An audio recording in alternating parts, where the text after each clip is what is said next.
this is for the highest achieving graduating senior, and a lot of things go into it. I think it's character, um, obviously academics and GPA and involvement. And the way that they do this is you get nominated by faculty, and then they have actually all the faculty vote based on all of your achievements and accomplishments and what they know of you from class. So, like, if they remember having you in class. So it's not just about getting like straight A's or whatever, which is why it's like I graduated with 4.0, but that's not all it was. I think it was a lot of other things. And also, the person who gets this is the commencement speaker. So I did speak at my graduation, and I did disclose that I was undocumented and kind of talked about that throughout my speech. So that's that.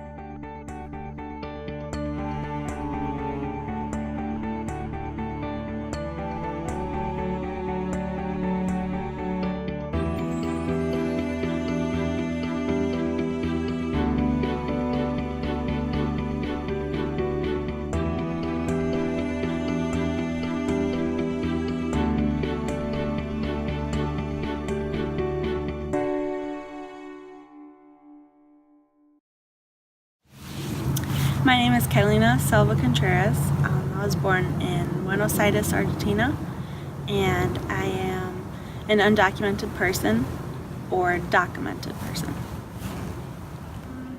Well, my first memory of being undocumented, or like I guess even encountering the word, which at that point was probably illegal and not undocumented, but I choose to say undocumented now, is I was in grade school and my mom had told me that there was a secret.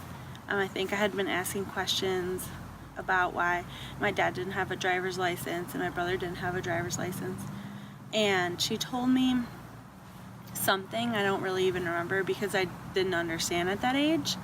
And then I just remember being a really, like, I don't know, 10-year-old girl telling my best friend one time when we were outside, because I had developed this fear for cops at that point.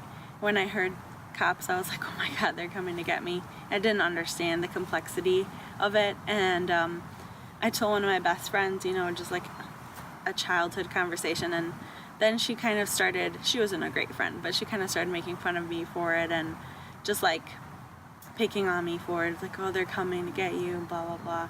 So I remember being super ashamed, super embarrassed, and just felt really like, I don't know what the word is, but like this burden, like I was a criminal, like I was a bad person, but really not understanding why I was a bad person. And then in high school was when it really kind of, I started understanding a little bit better and maybe doing my own research. This is something that's pretty controversial, and I'd say now is shifting more into being open about your status, which comes with some dangers. So like, I really went through this time where my mom and my parents and my family didn't really understand. They were still in the place where they were like, okay, this is this big secret, we're ashamed of it. And I was kind of more coming out of that. The more I learned, the more I was exposed to other undocumented people. And she didn't even like that term, undocumented. She didn't want to subscribe herself to that. She still doesn't, I think, because it carries that negative connotation. But that's who we are. That's what we are at this point. Even though I have DACA, I still consider myself an undocumented person because there's still so much I can't do. I'm still not there. This is only a temporary band-aid. It's not a pathway or anything like that. And so as an advocate, first I was super loud and proud. I was like, what are we going to do? This is what we need, a pathway for citizenship, comprehensive immigration reform. I was super passionate. And I'd say that I did a lot of speaking events. I did workshops. I was just like really in there. And then the election was approaching, and those are times when these like hot button issues come back up, because most people don't talk about immigration until it's the elections, and then it kind of just fades back out until this presidency, I would say. And this was when a lot of controversial things were being said, and a lot of things were on the news. I would say nobody really even knew what DACA was before this election, or at least most people didn't know what it was, unless you were affected by it in some way. So the average American citizen.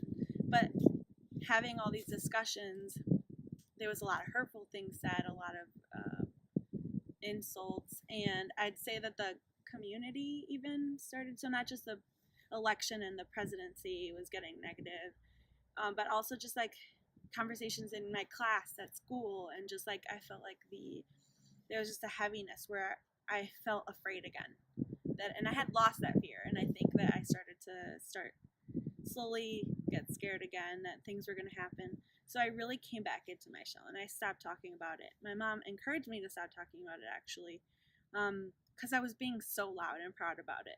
And I guess even just realizing I live in a really small town, and the reaction of some people, that they would share something on Facebook about how, as they would say, illegals or aliens are criminals, and all these myths that really just get under my skin about not paying taxes and all these things that I really wish would be debunked, like the fact that my family has always paid taxes my entire life, like the fact that most people think that undocumented people are on welfare or they get all this aid or assistance, when in fact it's the complete opposite, and we're not eligible for anything that a citizen would be eligible for. So I don't get financial aid, nobody pays for my school, scholarships are very hard to come by because the last requirement on almost every scholarship must be a U.S. citizen or resident. And for the small pool of scholarships I can apply for, almost every other undocumented student that's trying to go to college is applying for. So the need is so high, and the resources are kind of slim. So I think that's what bugs me the most, is when people assume that I'm doing all these things wrong, when really all I'm doing is applying myself to college, working as hard as I can, and trying to find a way to become a citizen. And I don't want that handed to me.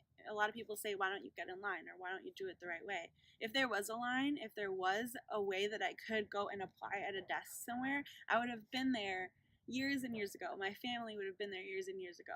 The reality is, unless you get married, and doing that under false pretenses is a huge crime, which I wouldn't do because it's illegal, and I follow the rules.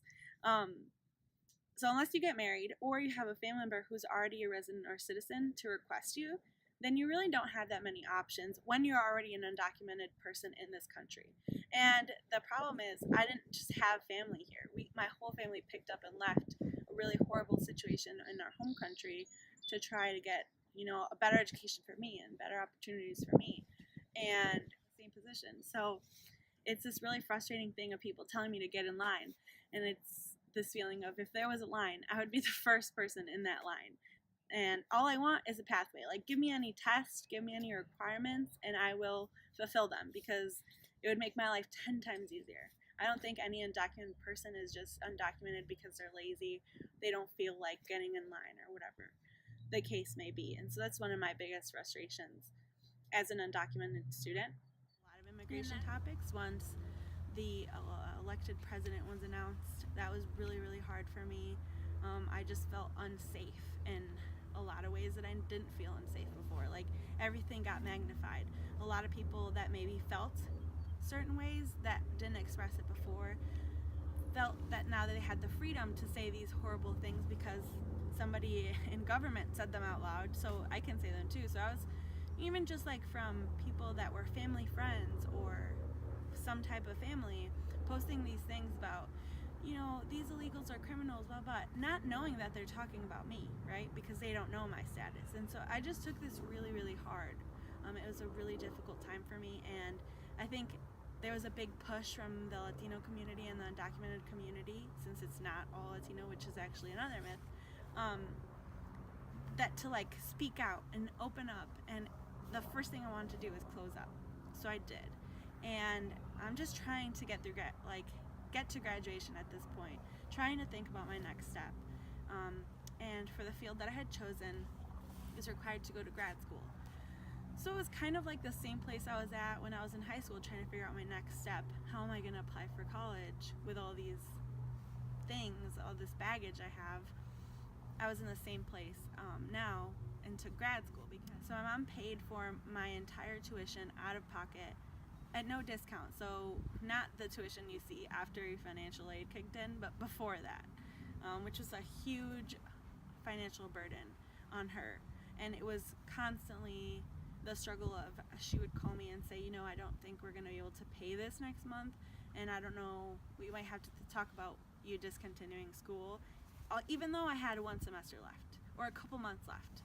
This was every single month, this like internal struggle of, I don't know if you can keep going to school, and how are we going to scrape up this money because I don't have it, and just collecting and just like being super frugal. I think she's just like the most amazing person in my life for getting us through that. But that was another driving force for me. I'm an undocumented student and my mom's paying for this out of pocket.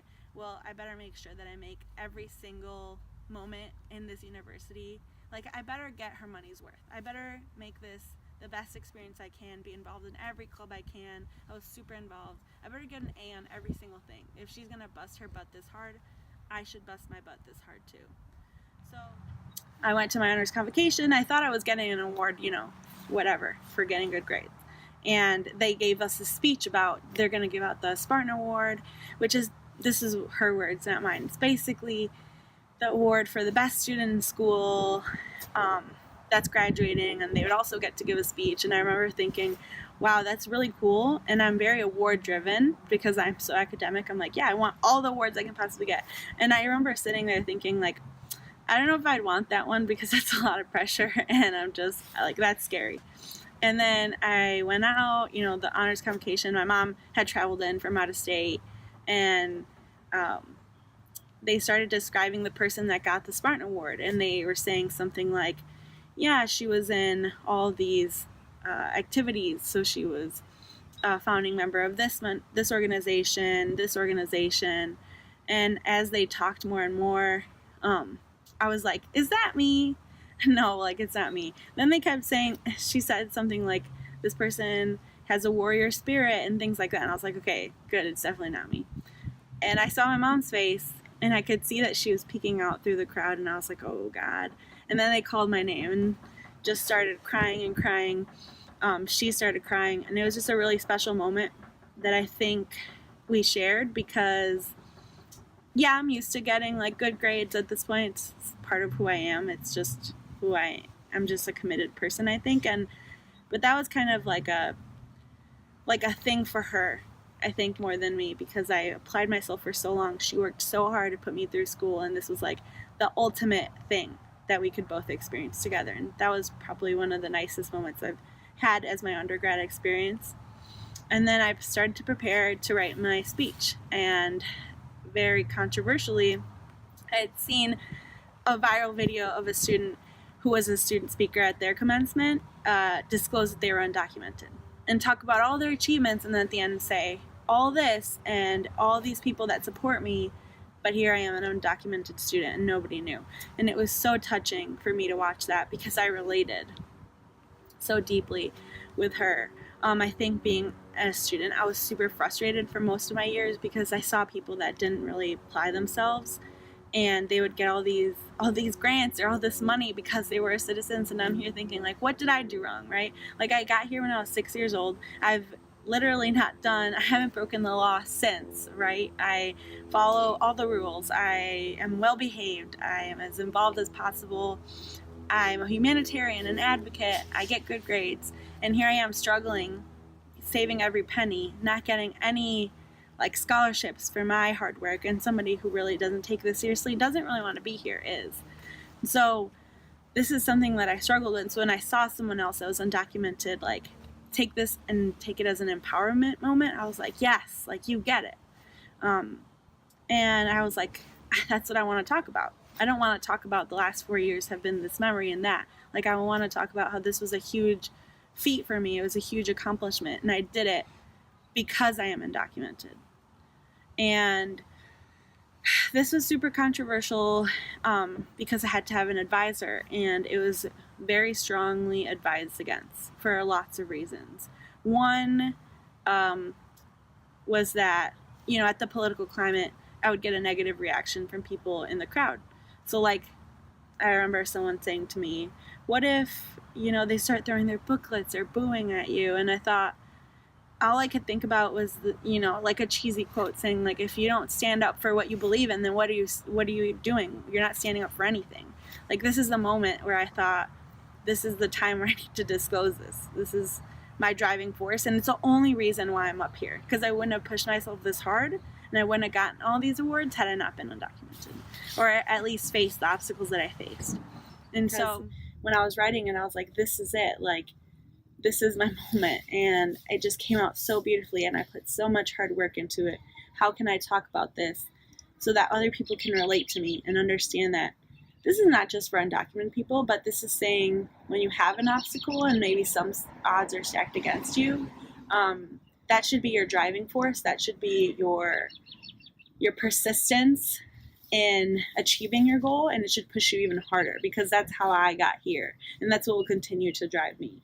That was like my message. And so we met with this faculty member, and she just scared my mom and told her all these things like, we don't know how they're going to react. It might be dangerous for you.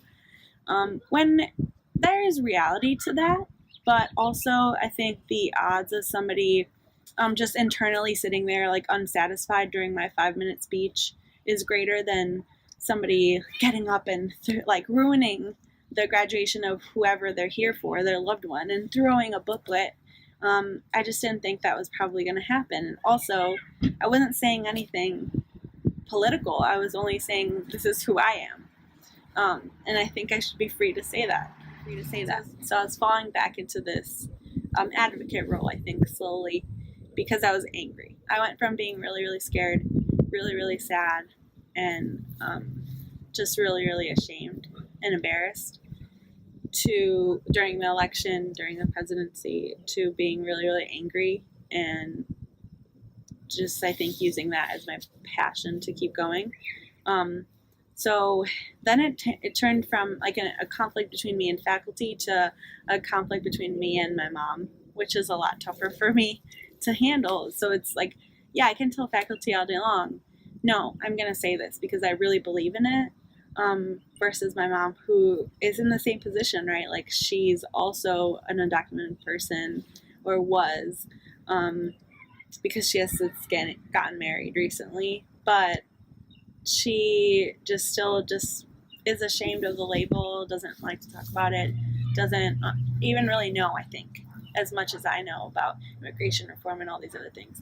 And so she was like, I'm worried about your safety, and think about all the doors this might close for you. So she was worried that I would talk about this. What if it ended up on YouTube? And then I'm trying to get into grad school, and it's so competitive in my field, and somebody sees it and they don't want to accept me because of it, which is the truth. She wasn't off base, but I just was so committed to this. So after a lot of deliberation between me and her, between faculty, I thought, okay, how about I water it down a little bit, but I still want to say it. And I think we came to the conclusion, how about you say you're DACA-mented, so you have DACA, because I think she sees that as a layer of protection, which it is, to a certain extent. As we've seen, it's been violated all over the news. You can see people who have DACA getting detained and deported, but that's what it's meant to be, is a band-aid or a level of protection for those who qualify and meet an endless list of requirements to prove that you're a good person, an upstanding citizen, and doing what you need to be doing. So I said, fine, I'll say I'm undocumented or documented, and I think that'll still be as powerful. And so she still wasn't happy about it, but I think we came to like a middle ground. It was really tough because graduation is supposed to be this really exciting moment that I've looked forward to my whole life, and I really think it was tainted by this conflict and struggle that I had with the school and my mom, where she wasn't as excited as I was because she was just worried the entire time.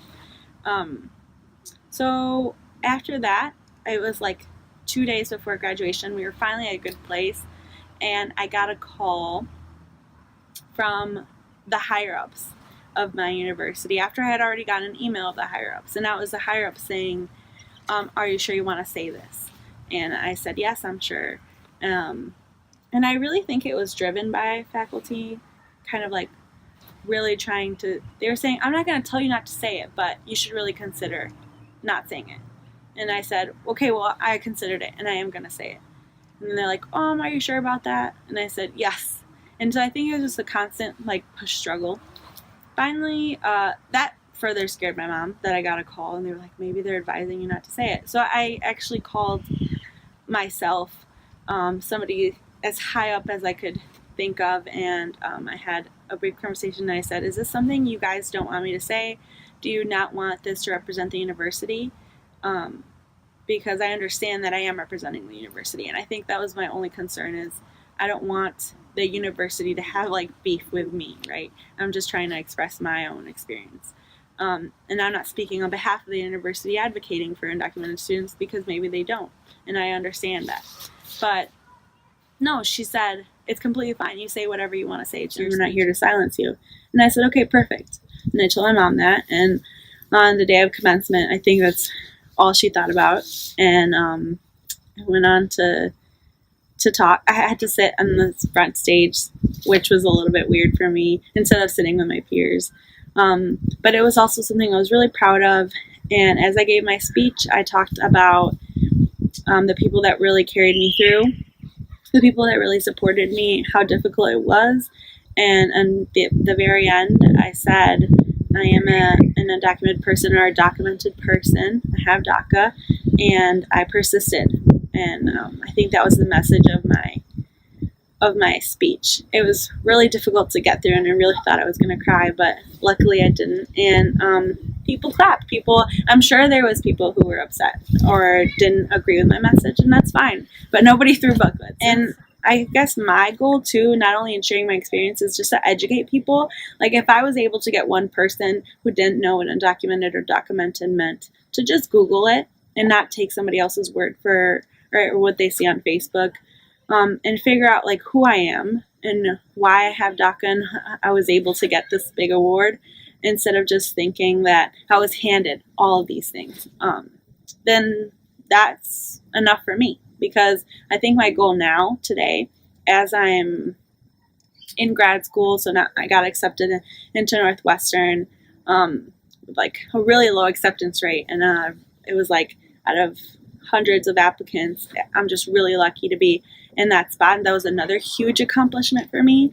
I think now I've gotten to the place where I really need to find my peace and not being so angry, because I was very angry for a long time, and not being ashamed. And that's something that I think is ingrained in you, and you really have to work at to get rid of. And I'm working towards it. And just being loving and understanding of people who don't know better, but also not tolerating disrespect. If I can change and educate people around me, I'm hoping that they'll make smarter voting decisions, and get a change in government. So yeah, I'm hoping for a pathway to citizenship and really immigration reform that works, not just like a temporary fix. And yeah, I think that's what my kind of message looking forward is.